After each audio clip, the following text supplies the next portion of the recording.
What's up guys, and welcome back to another video, the first one after I changed my name. So today I'm going to talk about how Joe Biden can win the 2020 election. If you haven't already, please like this video and subscribe, and let's get to it. So I've already filled in the states that Joe Biden must get in order to win the presidency. This includes states that Bush won in 2004, like Colorado and Virginia, but not all the states that were closest in 2016 that Hillary Clinton won. So, of course, there are some states that Biden just won't win because they're safely Republican. These include Alaska, Utah, Idaho, Wyoming, Montana, and a lot of states here stretching from north to south.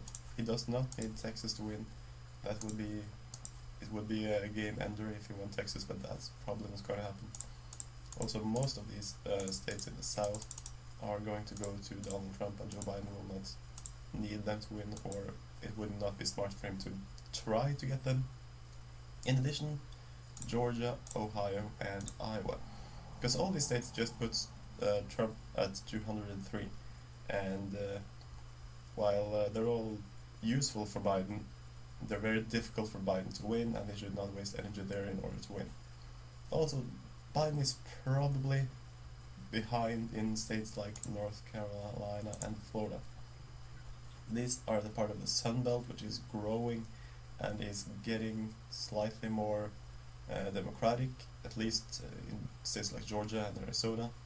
Not so much in Florida and North Carolina, but Joe Biden does not need these states. He can win without them, and they should not be a priority. But a state that Joe Biden probably cannot win without is the state of Michigan. Why the state of Michigan? Well, it is of the three Rust Belt states that Trump flipped in 2016, Wisconsin, Michigan, and Pennsylvania. Michigan is probably categorized as most likely to flip back to the Democrats. And there are multiple reasons. One is expected higher African American turnout. Another reason is the fact that this time Michigan has a competitive Senate race with an incumbent Democrat that might have a turnout operation of himself. Back in 2016, Michigan did not have so, and Pennsylvania and Wisconsin did with incumbent Republicans, so that helps Trump. But Biden cannot afford to lose Michigan, and he can also not afford to lose Minnesota.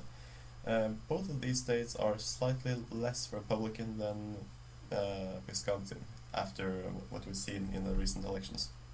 And if Biden loses them, he is probably finished, as well as the Maine at large. Now Trump is probably going to win Maine's 2nd district. Oops, gotta change that back. Yeah, and Trump is probably favored also to win in the state of Wisconsin, and that puts him up at 258. And you do the math here, Biden needs to win the state of Pennsylvania. He cannot let Trump win Pennsylvania. If Trump wins Pennsylvania, it is all over. And that leaves us with 3 states, New Hampshire, Nevada, and Arizona, 2 of which went to Hillary Clinton, 1 of which went to Donald Trump. But they are also they're all quite competitive this time, because New Hampshire and Nevada trended tremendously to Trump, while Arizona trended the other way. He would probably have he did better in Nevada and New Hampshire than Romney, but he did worse in Arizona than Romney. Also, Biden probably is not going to waste time in Nebraska. He's not going to travel all the way to Nebraska for that 1 electoral vote. And because of that, it is probably going to go to Trump. He is the incumbent Republican, though he's not very popular in the 1st district. I still believe he's going to win there. After all, he did last time after, well, a couple of scandals and the Hollywood Access tape and stuff like that. And if you look at the map now and you put 2 and 2 together, Joe Biden cannot lose the state of Arizona. He has to flip the state of Arizona blue. Because if not, you guessed it, Trump is at 270.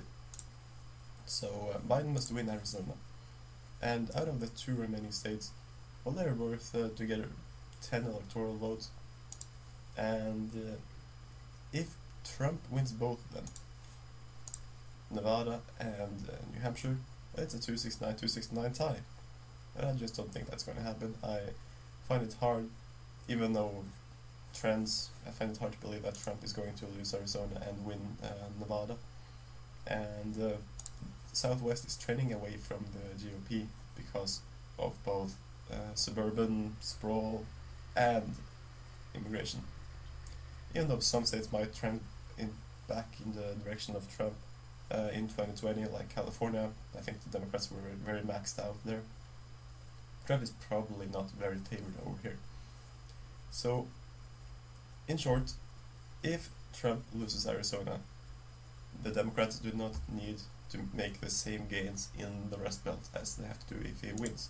If he wins Arizona, they will probably need to also take Wisconsin. So that's Biden's path, really. If Trump wins both Arizona and Wisconsin, or Arizona and another Rust Belt state, he's going to win the election. So anyway, that's it from me today, guys. Please like this video, please subscribe, and see you later.